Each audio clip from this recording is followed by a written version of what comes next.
অধিকার কেউ গড়ে এনে দিবে না, লড়াই করে আদায় করতে হবে।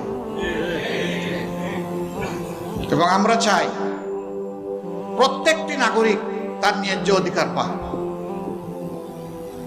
এখানে কোনো রাজনৈতিক জমিদারি আমরা বরদাস্ত করব না। রাজনীতিবিদরা হবেন জাতির স্রেফ সেবক, এর বাইরে তাদের কোনো পরিচয় নেই। রাজনীতিবিদরা কখনো দেশের মালিকানা দাবি করতে পারবেন না।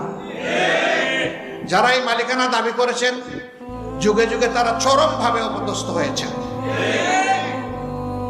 যারা এই দেশের মানুষকে নিজেদের প্রজা মনে করেছেন, আল্লাহ তাদের সম্মান উঠিয়ে নিয়েছেন। আর যারা মানবতাকে সম্মান করেছে, শ্রদ্ধা করেছে, আল্লাহ তাআলা তাদের সম্মান বৃদ্ধি করে দিয়েছেন, তাদের শক্তিকে সংহত করেছেন। আল্লাহর সাহায্য তাদের পিছনে এসেছে। আমরা আল্লাহর সেই সাহায্যের প্রত্যাশী। এমন একটা জাতি আল্লাহ তাআলা আগামী দিনে আমাদেরকে গড়ার তৌফিক দিন, যেখানে মানুষে মানুষে কোনো ভেদাভেদ থাকবে না।